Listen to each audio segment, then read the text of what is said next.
वो तो किसी ने कहा कि भगवान तो माखन देते हैं, अब नन्ही सी लड़की बाल लड़की हो कि भगवान माखन देते हैं, तो वो केवल माखन की भक्ति करने लगी कि भगवान मुझे माखन दो। जैसे मूर्ति के सामने से हाथ करती है और उसके हाथ में माखन आता है। आज भी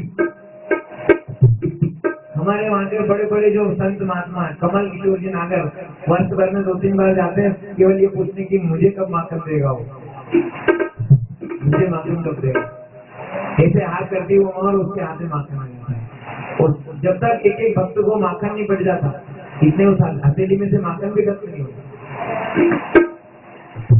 कितनी दृढ़ आस्था है उसकी। घर में कोई समस्या है, देख जो क्या आ गया, हमारे घर पर कुछ आपदा आ गया, तो ये मैया सख्त मना, पहली शर्त है कि मुझ में आसक्त मन वाला हो। भगवान से कहो, क्योंकि ये समस्या किसकी है? भगवान की है। जब आप भगवान के हो तो समस्या आप पे थोड़ी आई है, भगवान पे। द्रौपदी को भी समस्या आ गई। जब पांडवों ने राजपाट में सब हार गए और अपनी पत्नी को भी हार गए, तो दुर्योधन ने दुशासन से कहा जाओ उस पांचाली को खींच के लाओ। जब दुशासन अपने साथियों के साथ उस याज्ञ सेनी को खींच के लाने का प्रयास करता है, तो उसे क्या है मन में कि मेरे 5 पति बैठे हैं, इसके हाथ उखाड़ देंगे। जब दरबार में जाती है तो 5 पति गर्दन झुका लेते हैं। बड़ी देनी देता है उस स्त्री की। उससे क्या विश्वास है? मेरे दादा ससुर बैठे हुए हैं भीष्म पितामह के रूप में, तो वो कहते हैं कि मैं तो राज परिवार से बंधा हूँ, मैं क्या करूँ। कुछ लोग ऐसे हो जाते हैं। ऐसे लोगों के घर में महाभारत होती है, जो घर के बड़े मुखिया आंख बंद करके कि अब मैं क्या करूँ, बूढ़ा हो गया हूँ, निर्णय नहीं ले सकता, अगर मैं कुछ कर दूंगा तो रोटी नहीं मिलेगी।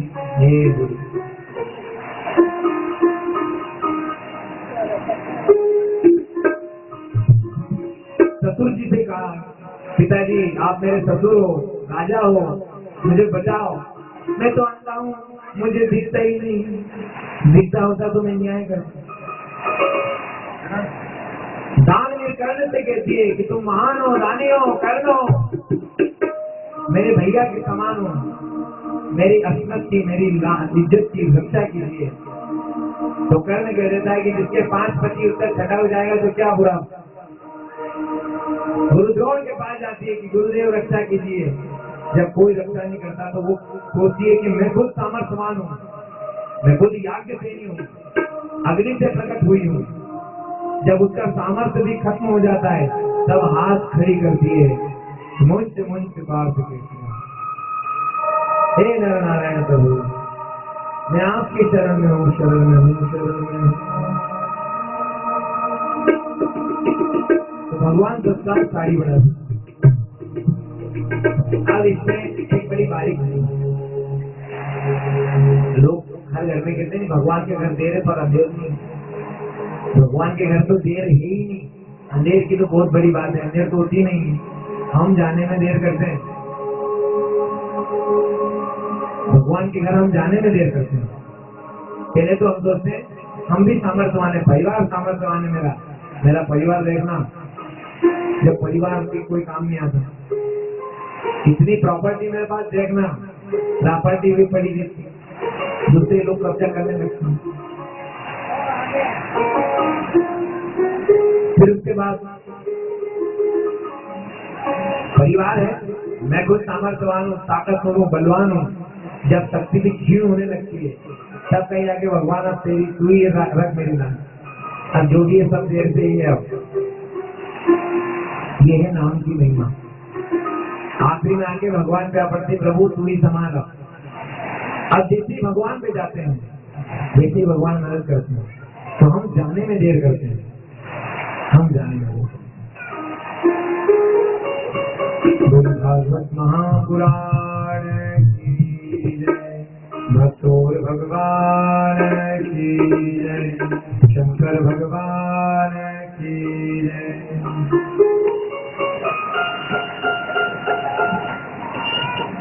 संसार की बड़ी दुर्लभ और दुष्कर घटना।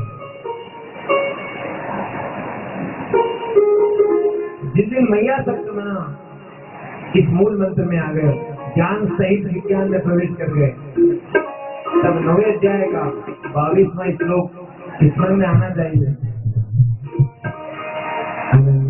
चिंतयन्तो ये जना पर्युपासते ईशा नित्याभियुक्तानां योगक्षेमं वहाम्यहम्। जो अनन्य चिंतन से, अनन्य माने अन्य कोई नहीं, बस तू ही और मैं ही हूँ। मुझे मेरी मस्ती कहाँ लेके आई, जहाँ मेरे अपने सिवा कुछ नहीं। न सुख है न दुख है न ही चाह कोई, अजब है ये मस्ती पिया कुछ नहीं। वही कोई मस्ती, मैं और मेरा प्रभु, मैं और मेरा परमेश्वर। जब ये चीज आएगी तो फिर दुख कहाँ रहा आपका। मानस पूजा तो जोर जोर से करने लगते हैं, भरत में कल फिर मासना मिंजले स्नानंद दिव्यांबर, पूरी मानस पूजा ऐसे करते हैं बिल्कुल कंठस्थ है। महाराज हमारे यहाँ पूजा के आगे आश्रम खुला है, वहाँ पर सारे श्लोक कंठस्थ कर देते हैं। दूसरी कंठस्थ है, दुर्गा सप्तशती कंठस्थ है, कंठस्थ है, अंतस्थ नहीं है। कंठ में फंसी पड़ी है, एक श्लोक भी अंतस्थ हो गया तो बात बन जाएगी भैया। मुझे भक्तोर भगवान की जय। शंकर भगवान को चला रहे जब अभी एक जगह क्या हुआ, मैंने पूछा कि रुद्री का पहला अध्याय है, गणानाम से शुरू होता है, गणानाम गणपति गुंधवामहे।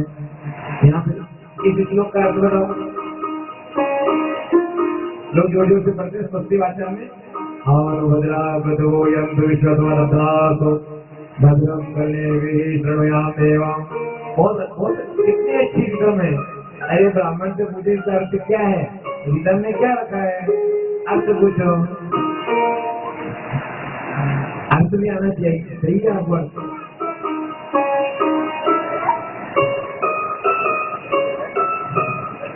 बोलिए भागवत महापुराण की। अर्थ की सार्थकता कब होगी, अर्थ की सार्थकता जब होगी जब हम कंठस्थ से अंतस्थ आएंगे। एक ही याद हो, एक ही याद हो, पूर्ण याद होना चाहिए, पूर्ण याद हो। कल भैया से हम मंडप में बात कर रहे थे, भैया ने कल कहा कल है ना 10 महाविद्याओं में एक महाविद्या की जयंती थी। कल आपको ध्यान दिला दें, कल बगलामुखी जयंती। भैया ने कहा कि देवी का क्या हो, इसमें क्या पूजा करना चाहिए मेरे को। तो कि भैया समझ लो आपकी जमीन में कोई बोरिंग लगवाने वाला आ गया तो आपने बस 100 फीट के गड्ढे करो बस। अब राजस्थान में 100 फीट में पानी नहीं निकले तो पैसे भी बिगड़े, जबरदस्ती अपनी भूमि में छेद भी कर दिए, कोई काम का ही नहीं। एक ही छेद होना चाहिए, एक विश्वास हो, एक आसन, एक मंत्र, एक दृढ़ विश्वास।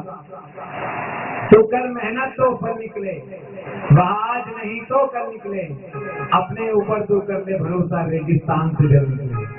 तेरे पुरुषार्थ की गाथा तो स्वर्ण अक्षर लिखी जाएगी। हर रात के बाद प्रभात नहीं है, यह बात ज्ञात हो जाएगी। हर रात के बाद एक नई सुबह है, लेकिन उस सुबह के लिए हमें एक विश्वास होना चाहिए। अनन्या चिंतयन्तो मां ये जना पर्युपास, एक अनन्य चिंतन।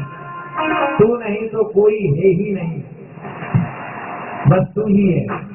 वो खुदा का भी खुदा है जिसपे दिल फिदा है, भगवान से भी बड़ा हो जाता है। बड़ी आसक्ति हो, ऐसी भगवान में जब आसक्ति हुई तो आप आपके तो रहे ही नहीं। आप जब भगवान के हो गए तो कष्ट भी किसका है, भगवान का है। मीरा को इस मारवाड़ मेवाड़ की धरती में एक मीरा भी हो गई है राजस्थान में, क्योंकि वो भगवान की थी।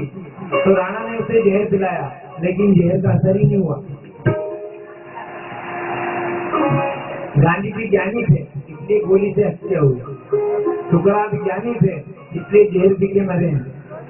लेकिन जो भगवान के भक्त हैं उन्हें तो जहर भी नहीं मारे। ये भगवान के भक्तों की बात है। ऋषभ देव जी महाराज अपने पुत्रों को भक्ति का उपदेश देते हैं।